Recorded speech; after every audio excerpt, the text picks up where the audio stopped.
So your background chapter is what you're working on, and here are a number of ways that we can help you in your research and getting the information you need to put together a successful background chapter. We can help you find scholarly articles and sources and review all of those, identify relevant works, situate your research, putting your research that you're doing in the context of what else has been done on that topic, because your research is actually adding into that collection of research on a particular topic. Then we can also help you manage your knowledge, organize your citations, your attributions, and things like that. We can help you, and then also the Writing Center can help you with writing specific kinds of questions. They're great and definitely should take advantage of using those. And over on the left quickly, this is a screenshot of the IQP research guide. The link is down below. This is an online guide that we've created especially for this class that covers all aspects of searching and researching. And so what I said earlier that... Okay, I think it's my turn, handing off the baton. Cool. And just so everybody knows, I put the IQP research guide link in the chat, so do check it out if you have a chance, and I would recommend starring it too, because you would probably be coming back to it. Okay, hello everyone, I'm Jason. I'm also a research and reference librarian at Gordon. So one of the broader conversations that we like to at least touch upon with our students is the broad domains of research and knowledge that you're probably going to want to incorporate for a successful project, but a nuanced project that really cuts to the core of the kind of work you're doing for your sponsor and the kind of work that's reflective of the proposal as it comes together. So broadly, we look at the social sciences, the technical fields, the community level information, and we generally speaking ask students to identify the overlap between these domains of knowledge and research. Within the social sciences, something we'll talk about quite a bit tonight, and for many of you, it's probably your first exposure to a lot of the social sciences, so feel free to ask questions as we get through this. Social research fields can give you quite a lot of insight into not just comparative projects, but from different positions or vantage points from different social actors. So social science research can give you emphasis or insight into the way in which NGOs, nonprofits, or international institutions approach a problem, perhaps the way corporate institutions or entities also, broadly social institutions like government or other policy agents. And we ask for students to look for comparisons between different contexts that might be applicable to the kind of work that you're also doing from your sponsor's proposal. In terms of technical information, this is usually one of those things WPI students really have a firm sense of. This could be anything from a definition within a discipline, a particular kind of workflow or process that integrates multiple actors or spaces of activity over time. Surely something like industry standards, and we can help you identify some of those, and we can help you broadly think about how those can enrich your projects with what we have access to. And certainly best practices. And anything in the realm of sort of business management or organization, best practices is going to be key language when you're doing searches, just to kind of think about drilling down onto relevant comparisons that'll really help you guide your own work and see where others have done good things, where others have failed. On a local level, in terms of community information, think about things, generally speaking, like demographics. I like to emphasize geography and the role of the physical environment. Broadly speaking, the network of stakeholders that impact or influence decisions, but also feel the full impact of some of the problems or issues that you're addressing on the ground. And certainly cultural conditions, and this is going to overlap with some social science research, particularly when it comes to things like anthropology or sociology. Phil, you want to give me a couple of clicks through? Yep, let's see. Let's get this. There we go. Great. Cool. Yeah, look, we have a whole dynamic thing happening here. Yeah, and just to specify a little bit, to move a little bit more from abstraction, the social sciences are really adept at understanding the conditions, or generally speaking, the policies from which those conditions arise, broadly, the structures which facilitate or impede a project's success or failure. Moreover, it can help contextualize relevant events, significant events, both in historical memory, but also in terms of the project, in terms of what's maybe deliverable, achievable in real time, based on the constraints you'll be working under. In terms of technical stuff, examples abound, of course, business models or integration strategies. I've worked with a lot of groups in the past that have worked to integrate social media tools or broad, let's say, search engine optimization tools to understand different consumer bases or networks of usage when it comes to digital tools and assets. Maybe even broadly local climate, and we mean the weather. Right. And specifically, that could be a kind of technical thing, right? But oftentimes could impact a project's outcome. I'm admitting people while this is happening, so forgive me if I'm kind of doing 5 things at once. On the local level, obviously, think about some traditional socioeconomic metrics or indicators, things like gender or race when it comes to a particular environment or community, things like income and mobility as they relate to education, and maybe more broadly, the values and beliefs within a local cultural space. And again, look for the overlap. Look for research, and this is what we like to say, look for research with similar groups being observed, similar societal conditions under investigation, and projects with similar technical ambitions. Okay, Phil, did you want to give me another clip? Thank you. Oh, great. So let's say that we had a hypothetical. Let me admit a couple other people. And let's say that we had a hypothetical. And this is something we like to do when we have a kind of classroom space to be interactive. So let's say that you're working with a sponsor. Yeah, and let's say your sponsor is the Community Fridges of Worcester. Yeah, and let's say your proposal, your sponsor's proposal, is asking you to develop a data collection tool with some kind of tracking element based on the usage of a community fridge. Now, I generally ask what a community fridge is, but I think it's generally in the name, right? And it's a fridge that's public access, that's stocked through the endeavors of a large network of stakeholders, people that donate, people that collect food, and clearly people that administer and maintain those spaces. And they're there for the community. And obviously, food scarcity, food insecurity has generally become a larger topic for a lot of communities, particularly in urban environments. So we would ask, what would you need to know? You know, as you are approaching this kind of issue, this kind of question, oftentimes you're given these sort of broad designations to kind of work under. And this is always that moment where, sort of thinking back to that poll everywhere question, it's always difficult to try to identify where to start, where to begin, and then where to connect our tools and systems and resources to those kinds of visions that you have for a very novel project that you hopefully can complete in real time.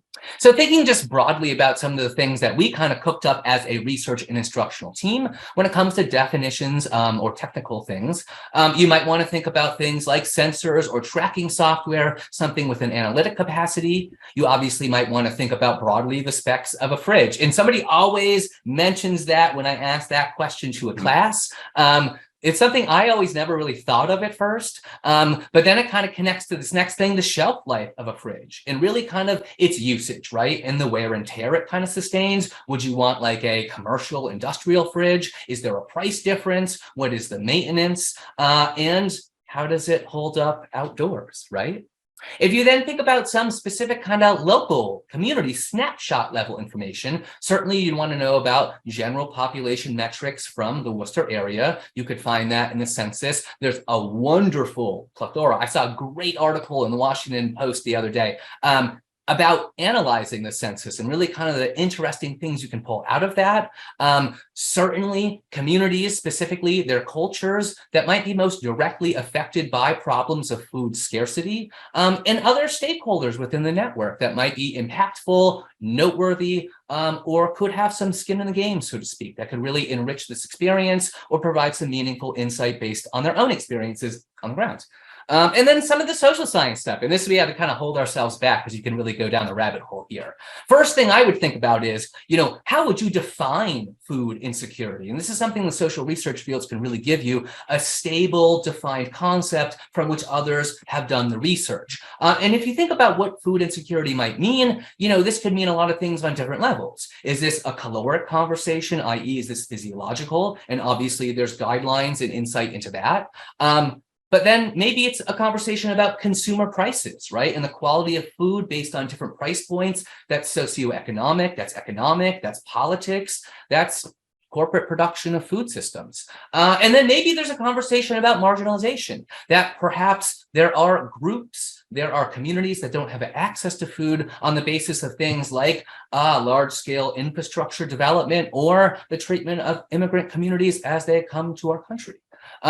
I would also maybe want to think about what access to healthy foods and the impact might look like. You could obviously, again, think about this developmentally, perhaps the cognitive sphere, but also this conversation about food deserts, right? And that's a spatial conversation. This is always when I like to make a plug for heat maps. It's like a fun tool, librarians like, some of us anyways. But again, thinking about the zones of overlap, you might want to think about where the most optimal place to put a fridge is that'll serve the most community members in need. So again, thinking about these kinds of things. And then on a policy regulatory level, think about SNAP and how that's now accepted at farmers markets and how broadly we can work to use programs in place to foster more inclusive practices to address things like food insecurity. You want to give me one more click, Phil? Okay. Great. Oh, and you can barely, go back. You got to put the brakes on. Doing that surprise. Okay. Okay, so really quick. And this last thing right down in the corner, the font's not the best. But there is a group, and I'm from Providence, Rhode Island. So shout out to Providence. But there is a group called PVD Community Fridges. And I list that group specifically in the hyperlink there. If we were to click on it, you'll have access to that in the Canvas space. But it links to PVD Community Fridge's Instagram page. And now this is like a registered 501c, but the only digital imprint they have is on Instagram. So it's notable in thinking about, a comparable city to Worcester, which Providence very much is, similar community demographics, history, urban flight in a lot of ways. And as a consequence, there are similar analogs here, and I would probably send a direct message to these groups if I was working on this hypothetical, just to see what their experience was like. So you can click now, Phil. Now we can take it forward. Okay, and just really quickly, thinking broadly then about the kinds of different information resources you're going to use when you flush out your research. What I always like to say is think about the kind of work that the resource can do for you, the kind of information it conveys, and how that constellation fits together to produce a nuanced understanding of the problem you're looking at, but also a pathway forward based on what you've seen and the insights of those who have been, looking and observing on the ground. So I always like to say, first things first, identify the type of information you need, whether that is a definition, a theory, or scholarly research that's backed up, embedded by other peer scholars in the field, right? If you do need community level information, perhaps you need more local event-based information. Think about that kind of information, and then think about the kind of resource you can find it in. Obviously, events come from newspapers. More importantly, though, academic journals, they do have that peer-reviewed vetting process, which means many scholars in the field have agreed upon things like concepts, methodologies, viewpoints, and larger understandings of the issues they're looking at. Once you identify the source, then connect it to where we have it in the Gordon Library system. And again, we have a whole plethora of wonderful resources, right? But not all of them. And that's part of what we can do, is help you identify what we have access to, and where we can go if we don't have that. I always like to point to experiential learning, that's learning on the ground. Think about the way oral histories, those orally conveyed experiences from community members on the ground, how much value it is to listen to people speak to their own experiences in their own words. And there are a vast multitude of oral history archives domestically and around the country. So we invite you to find some of those and bring them back to us so we can give them to future students. Okay, off to you, Jason. Okay, how's everyone doing? Fantastic. All right. And I'll make you a deal. We will take a break in maybe 7 minutes. So let's just get through this next section. So big picture, right? We've established some core library services. We've talked about different research questions as they relate to different disciplines. We've talked about different information and resources, the kind of information they might convey. Phil gave us a wonderful demonstration of a few tools. So let's say in your own narrative, you followed that process through. You've now found, a handful of good, quote unquote, sources. Now it logically seems like the best place to be is evaluating those sources. So Phil, take us to the next slide. Great. And just to sort of underscore the point, not to belabor it, but not all information is created equal. Obviously, on the left, you have the National Library of Medicine. That's the kind of scholarly research that's vetted by a lot of different practitioners in different fields to a very high degree, obviously. And then on the right, we have what I'll generously call a popular source, right? And I think you can kind of see the difference, right? Just in terms of the layout of things. What we love about the source on the left is you can see the author, you can see affiliations, you can see citations. It's got a lot of the standard trappings of what we call scholarly, peer-reviewed literature. So take us to the next slide, Phil. Okay. Oops. So here we go. Great. Yeah, so evaluating sources, the logical conclusion of where we've kind of come to in the narrative thread, right? So to be clear, when it comes to evaluating resources, think about how relevant sources are and how relevant the information is in the context of the project you're doing, and think about its appropriateness, i.e., obviously, you might want to use things like encyclopedias to get a firm definitional understanding of concepts, but you might not want to cite those sort of things. They'll be important for building your base, but again, thinking about appropriateness, right? And obviously, the context of that information. Within something like the social sciences, thinking of the inertia, the literal development of those spheres of knowledge over time, and where that research falls within, how it identifies gaps, how it builds upon previous research paradigms. You can really sort of understand a lot about social research just by understanding where it fits in with the overall flow of what kind of research is being done. And that's big macro thinking. So again, that's good sort of discipline level, subject level kind of searching. So we like to say there are two general kind of strategies that might be quickly applied to resources. And again, you'll be lucky, a librarian will say you have like something like 1,000 to 3,000 search results. That's pretty good. That's the kind of search result sort of field that we might expect you to be able to get through, maybe not fully digest those resources, but with a strategy, we can do those. And we offer kind of like two elements to that, a container level evaluation of the resource itself, and then the substance of that resource, particularly if it's a social science article that has risen to the level of scholarly communication. What's really important, what we really love to stress here is, this is not a conversation about a good source or a bad source. Those are generally surface level kinds of analyses. What we really want students to think about is what is relevant. And we like to challenge our students to really kind of think in an innovative and novel way, what is relevant? Perhaps what's been missing from the past, what has been contributed from previous research, and maybe what points us forward. So, Phil, you want to shoot us to the next one? Yep. Right. This one I always laugh. I love this slide, right? And I always say this kind of evaluation is akin to casing the joint. Now, I usually ask the classroom of WPI students what that means. Infrequently am I told what it means. I really should probably have a picture of like the Home Alone criminals, like on Christmas Eve when they're kind of like at the McAllister house, taking a look at the doors, the entrances. What it really means is you want to be able to do a quick evaluation of notable, significant things from a resource perspective before you even engage in the reading.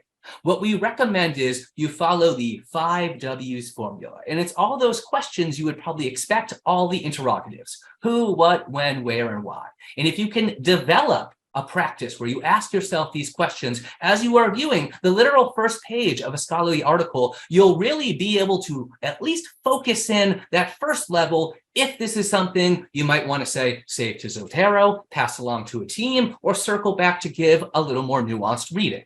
So surface level questions, who the author is, editors, creators, etc. What kind of document this is, what kind of resource. Again, connecting the kind of resource to the information might clarify and expedite your expectations. You might more quickly know what you're looking at, right? And broadly, what is this about? And that's going to bring us into that more substance level in just one second.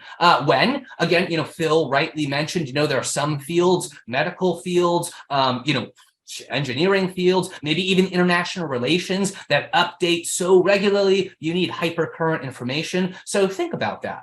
But by the same token, historical methods really give us deep structure to experience, to social conditions, and that's going to have a place as well.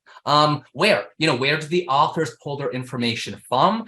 You can probably identify that right on the first page. The sample we have to the right, the author astutely references themselves, which kind of connects a feedback loop back to previous work. But even seeing that, you could infer this is someone who's published, and this is someone who's published within a discipline, tradition, or a scholarly community. And then why, what was the goal? And we don't want to necessarily use the agenda word per se, but there certainly is, let's say, intention behind a piece. And oftentimes these are more than just kind of think pieces or white papers, these kinds of position kind of papers. These are about evidence-based evaluations, particularly in the social sciences. So Phil, you want to give me a click real quick? Oh, there we go. Right. And so what you're looking at is the front page of a library and information science research article. And yes, people, that is a field, library and information science, to which we all come from. Yeah, thank you.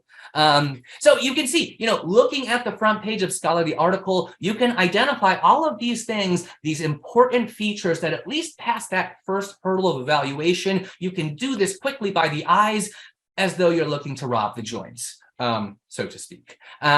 So how about we move to the next piece? Great.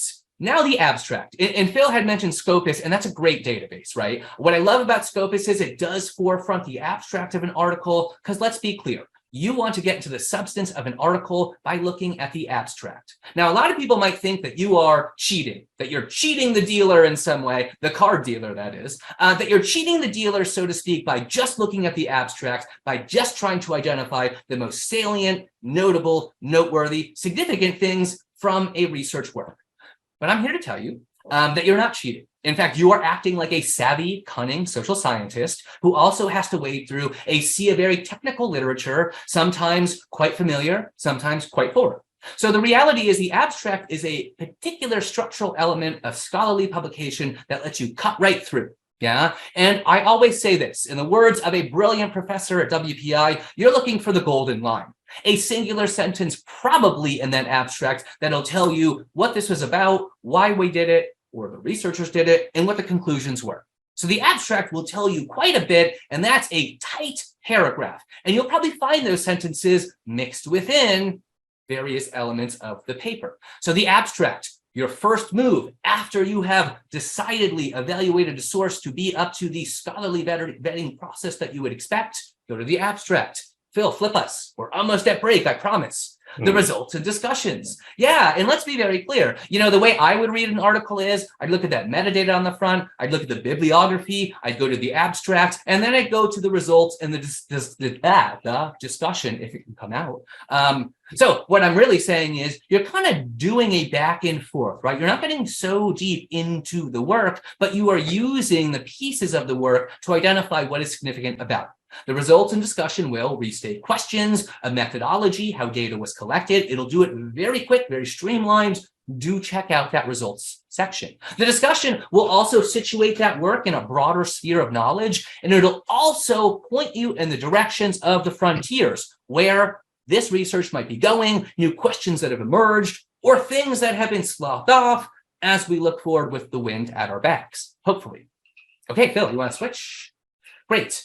And really quickly, we always like to say this. Yes, and we have a wonderful video. Yeah, and it's really flashy and slick. So to be very clear, You will at some point come across information that you need to find on the open web, on the internet. This might, let's say, move outside the system of scholarly resources, something that we really like to drill down into. But again, like I had mentioned previously, sometimes you have to do that open web searching. So we say this: if you're collecting information either from the open web or from a notable social media handle, something to that effect, we advocate using a strategy called SIFT, which is essentially acting like a fact checker. The idea with a fact checker is when they're fact checking a fact, a line item, a news article, they spend very little time on the resource themselves. And what they do is they quickly try to go to other resources to verify and corroborate that evidence or information. If you can find multiple people talking about something, you're one step further. The idea with SIFT is you want to try to trace claims back to that moment of origination, to the moment they were first reported, perhaps published or created, and that'll give you some context in who that creator is and if this is a source you want to use going forward. So stop, investigate, find other sources and trace those claims to the origin. Let's be very clear. If you can't move 3 to 4 steps from a source on the web, well, you might want to wonder who's creating that, what their agenda might be, and exactly if this is, quote, appropriate for your own work.